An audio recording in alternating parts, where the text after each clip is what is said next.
Welcome once again everybody to the complete free Flutter course presented by yours truly, Ovidius Mazuru. How is everybody doing? I hope we're all having an amazing day. I hope we're all feeling excited, feeling great. I'm feeling pretty excited because in this new module, the first video of the new module, we are going to finally create our first real Flutter app. Up until now, we've been learning mainly Dart, some important programming concepts, which we were doing in Dart, but now finally we're going to use the Flutter framework. For anybody that doesn't already know, Flutter is a framework that is a collection of code which was written in Dart, and now we can download all those collections of code to extend it and make our own thing with it. If you don't already have Flutter installed, now is the time to do so. And if you do not have Xcode installed, then I highly recommend going for Android Studio. In fact, even if you have Xcode installed, you can still install Android Studio as well. As I mentioned in one of the first videos, I'm not going to go through installation instructions for Android Studio or for Flutter because I do use a Linux system. Specifically, I use Ubuntu Linux, and I think most of you guys are using either Windows or a Mac OS. On the bright side, if you are using Windows or Mac, it's much easier to install than on Linux. When I installed it, I had a huge headache, but I don't think you guys will. So yeah, if you don't already have Flutter installed, head on over to flutter.dev and you'll get to the Flutter homepage. Click on Get Started over here. And then you're going to get to the installation screen. Choose your correct system, so Windows, Mac, Linux, or Chrome if anybody is using that. I don't think there are. From Windows, just download it, install it like you would anything else.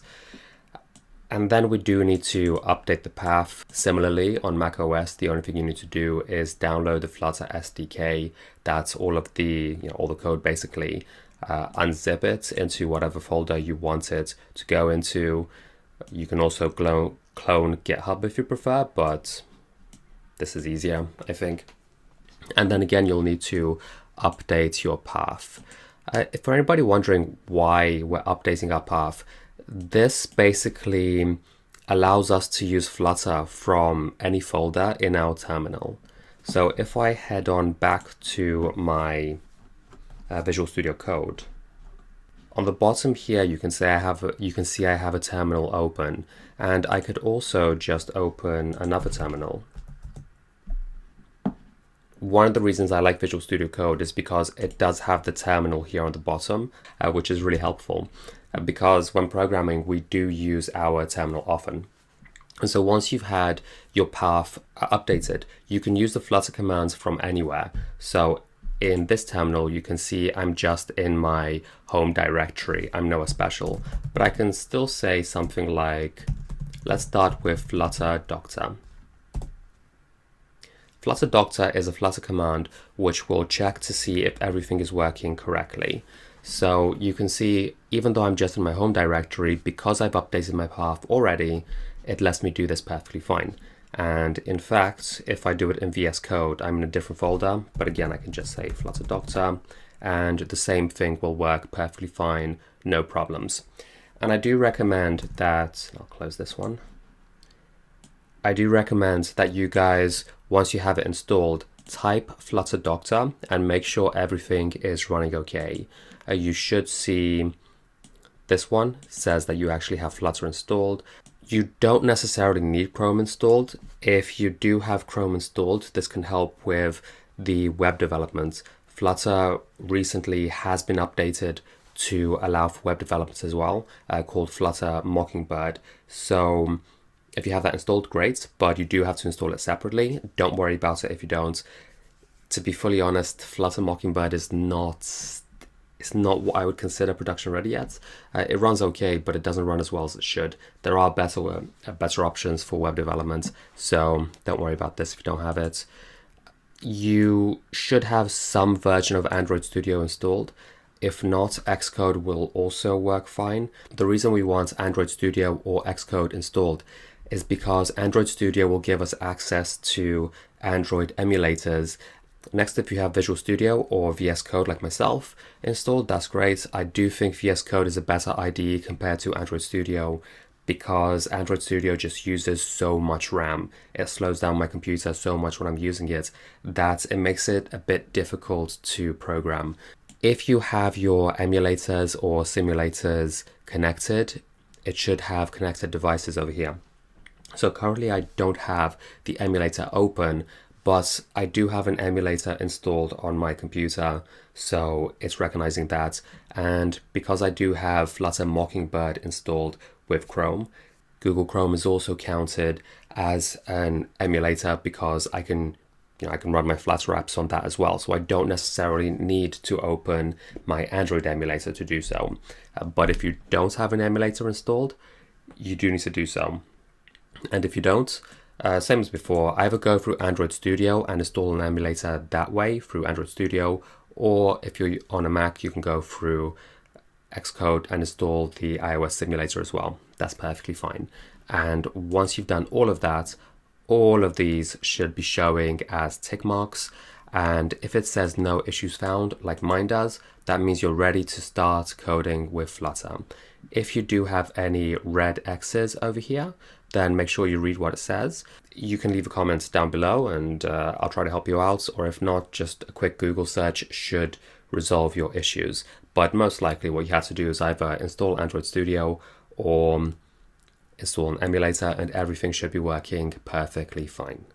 Now that we've done all that, let's create our first Flutter app. So first I'm going to clear my terminal. To create our first Flutter app, all we have to do is from the terminal type Flutter create and then the name of the app. So we'll start with Hello World because it's mandatory. Every single programmer must, it is the law, we must have our first program be called Hello World. Everybody does it. And once you have that, you can just hit enter. And you can see it's going to do a whole bunch of stuff. It might end up installing some packages. That's what this is doing here. And it shouldn't take too long. Mine has already finished. So now that I have this, if I type cd, I can move into the folder I just created. So cd hello world. A real quick note about terminal commands such as cd, things like ls. I'll use ls often. I'm using Linux, which is Unix based, the same as Mac OS. So Mac OS and Linux use the same type of terminal commands. However, Windows does not have the same terminal commands. Some of them, such as all the Flutter commands, will be identical. Don't worry about that. Google decided what they will be, so that's fine. But things like ls might not be the same for Windows, and I don't always know the correct Windows ones because I just don't use it. But don't worry too much about them. We won't be using terminal commands often at all, so it's not going to be a big thing. Okay, so now we are in our Hello World directory. And what I'm actually going to do is I'll go from File here, Open Folder, go into My Code, because that's where everything is. And in Hello World, I'll click OK once I have this selected. And what that's going to do is open this directory with all of the files. Let's do a really quick rundown of what these are. So the Android folder contains all of the code to turn our Flutter app into an Android app. The iOS folder, of course, does the same for iOS. The lib folder is where all of our actual code will live. So the code me and you run are going to be right here in the lib folder. The test folder is where all of our test files live. The web folder here, if you don't have Flutter Mockingbird installed, that's the webpack, then you won't have this folder. So this is the same as Android and iOS, but this creates your Flutter app for Google Chrome instead. Then gitignore, of course, comes from GitHub. It allows me to ignore any files so I don't upload them to my GitHub. pubspec.yaml is a folder which we will use sometimes, but not this time. This is where we can install new packages, new dependencies, so we can use other people's code to help us write our own apps. But for now, we're not going to touch this. and pubspec.lock is just something which changes for us automatically when we change our pubspec.yaml. But all of this can be left aside for now. Instead, we'll go into our lib folder and open up main.dart. So this was created for me, and inside your main.dart, this is your actual starting points for everything. So I'm going to hit Control B in VS Code will open or close the sidebar. But because I'm using quite a big zoom level, I don't have much screen real estate, so I'm going to get rid of that. And here we go. This is our very first Flutter app, the default one as created by the Flutter team. And if we take a quick look, we can see there are a lot of comments. And if you'd like, after this video, you can go through and read them all, see what they say. But I don't really think it's necessary. In fact, I happen to rather dislike them. But let's leave that aside. To very quickly get rid of them, I'm going to hit Control and F. And I'm not 100% sure how this will work on different IDEs, but from VS Code, what this does, it brings up the option to find something, and using this toggle replace mode, I can open this. I'll hit the 2 slashes, which is of course my comments, and then this button here, the last one, use regular expression. I'm going to click on this and then hit dot and star. So what this says is select everything that starts with 2 slashes, and then I'm going to replace it with a space. So on my next line, you can just have 1 or however many spaces you want, and I'm going to hit enter.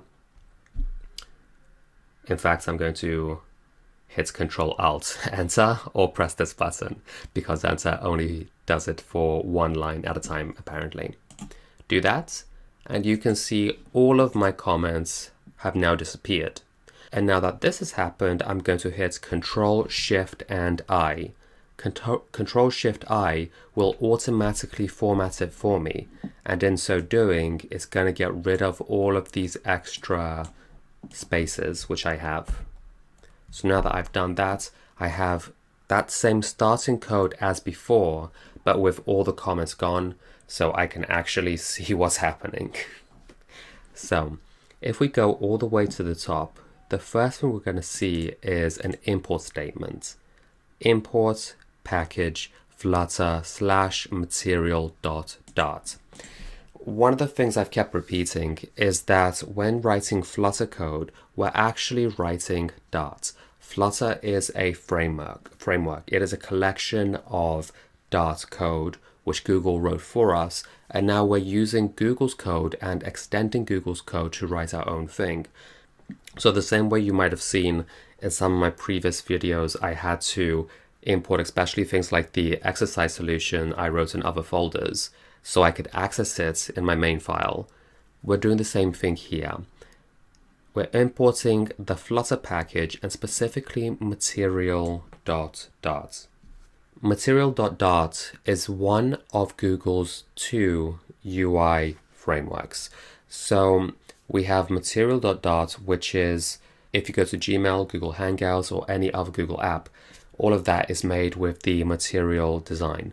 Additionally, there's also a Flutter Cupertino.dart.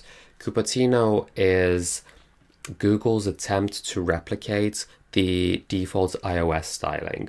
So if you do want your apps to look more like iOS apps, you can use Cupertino.dart instead. However, Flutter is still fairly new, and Cupertino has not been Google's focus. It doesn't have all the features yet that Material has, so I would recommend using Material. And the other thing is, at least for myself, I tend to customize the style a lot.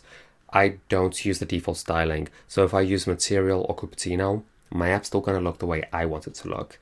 One of the good things about Flutter is that you can change absolutely everything. You can change the border of a button, for example, the color, anything you'd like. Make it look exactly the way you want it to look. So if you're using Material or Cupertino, it's all going to be the same in the end. Okay, I'm gonna leave that aside. And then here. So this is, of course, where our entire app runs. And you can see we have our void main, as always. And the only thing inside is a function run app. This function is taken from the Flutter package. You can see it says that here. And what it does is run the app. It takes a widget. So that's interesting. In Flutter, everything is a widget. And you can see we've passed it my app, which we have defined right below it. Class my app extends stateless widget. So you remember from the previous lessons, what the extends keyword does is it says, give me all of the code inside this other class and let me use everything it has, but also let me do my own thing. And then you can see where overriding the build method. The build method is what allows us to actually build our widget. But really quickly before that, so what is a widget anyway? A widget is basically a unit of UI. Everything in Flutter is a widget. It's a class which we're extending. There are two types, the stateless or the stateful widget. And it's our building block in Flutter. Every single button, every single piece of text, everything in Flutter is a widget. So that's what makes Flutter Flutter. The great thing about this is because everything is a widget, that gives us a lot of flexibility. If you've ever used React Native, you're kind of constrained sometimes. A text field needs to take text, obviously. And in Flutter, you don't actually always need to do that. I could have a button, for example, which is supposed to take text, but because everything is a widget, I could give it an icon instead. That's fine. I could give it a small image. That's fine. It's not actually going to give me an error. There will be some places where I'm constrained. For example, over here in my homepage, you can see title is taking a string. So this is not a widget. This is just a regular string. So what is this my app actually doing? One thing I will say is that for now, we're just beginning. We don't need to understand everything. We will go piece by piece through every one of these lines. Eventually, we'll learn how to change what we need to change. For now, don't worry too much about it. But what I can do to test this is in VS Code, this button here allows me to select a device so I can run this. So I can click here. The default they give me is Chrome. I'm not sure why. But if I click on it, it gives me a few different options. And I'm going to start the emulator I normally use, which is Pixel 3. And if I click on this, it's going to launch. This takes quite a long time to start up. Okay, so my emulator has started now. And what I'm going to do now is open up that terminal again. And the command to open and close the terminal on VS Code is Control and tilde. Tilde is that symbol next to, right here. It's next to the 1 key, just on the other side below the escape. It looks like this. So Control and tilde is going to, it's not doing it now. Now it's doing it. It gets rid of the terminal and puts it back. And what I'm gonna write here, first you're gonna make sure you're in the correct folder, which I am. I'm going to hit Control S to save my file, main.dart, and then I'm going to type flutter run. What this is going to do is it's going to compile my Flutter project and open it on whatever emulator I have open. This is going to take quite some time because it does need to compile everything first. Don't be surprised if this takes a couple minutes, but I personally am going to edit this out because I don't need you guys to wait with me. We are finally back. It always takes quite a long time to compile Flutter code, but this time took an exceptionally long time. I don't know if it's because I'm recording at the same time. It took about 5 minutes, which it should not have, but that's fine. We're finally back. On my emulator, you can see the Flutter demo homepage. And you can see this matches the title here, Flutter demo homepage. And then you can see in the body of the app, I have some text. You have pushed the button this many times, 0, and a button here, which when clicked, changes this. So there you go, guys. This is the default Flutter starting app. And that's actually going to be it for this video. In the next video, we're going to go into how to make this our own. I will go over some of the most basic widgets, and we'll also talk about hot reloading, hot restarting, and it's going to be just amazing. So I'm looking forward to it. I hope you guys are as well. Don't forget to like the video, subscribe if you haven't already, and for myself, in the meantime, that's going to be it. So myself, Ovidius, I'm out.